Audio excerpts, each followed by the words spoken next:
Alrighty, so here we have another problem on circumference.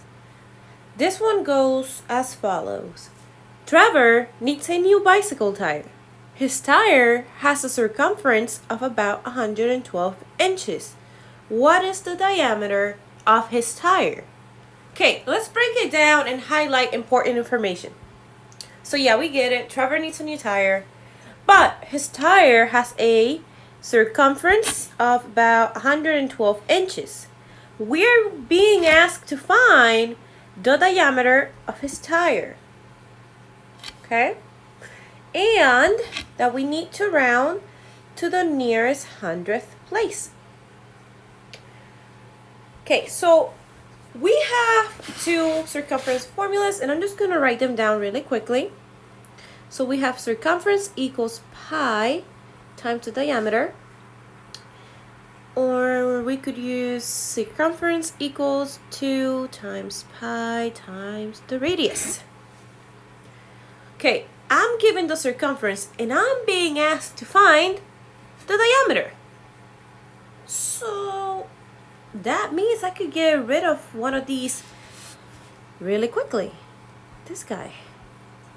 Because this one over here is the one that has the diameter in it. And if I want to find the diameter, why not use the formula that has the diameter in it? Okay, so I know what the circumference is equal to, 112 inches. So let's take that and replace it in our formula. So C is going to be replaced with 112. We keep our pi, and we're trying to find the diameter, so we're going to keep it as the variable d. Okay, and this is kind of like solving equations. So remember, this is being multiplied to each other.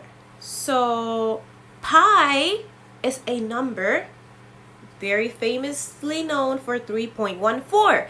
So if pi is being multiplied to the diameter, what's the opposite of multiplication? Division. So that means that if pi is being multiplied, the opposite of that would be to divide by pi. Now this step right here is completely optional because you could just do this in your calculator. Okay? But just to show my thinking, I'm writing it down for you guys. So if we divide by pi, these cancel out and you're just left with this. So just bring it right down.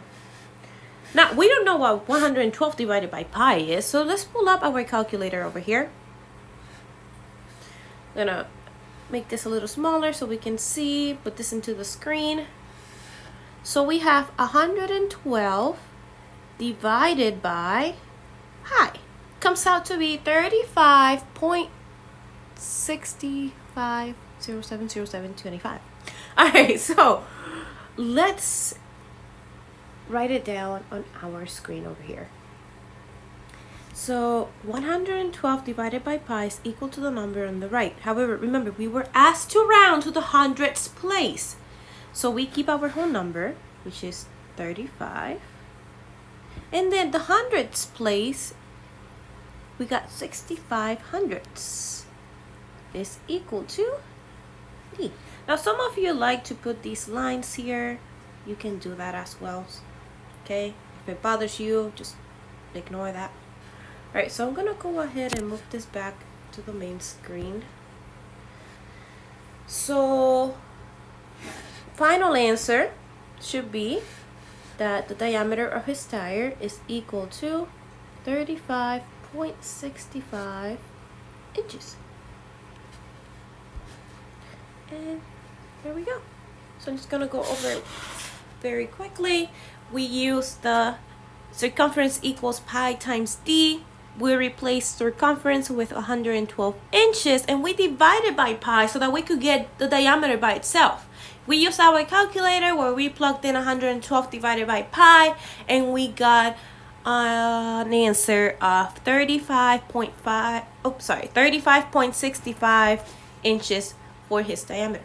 Okay, if you have any questions on this and need me to go over it again, just go ahead and leave a comment or ask any of us, Mr. Hardrig, Mrs. Smith, or Mr. Hatton. Thanks for watching. Bye-bye.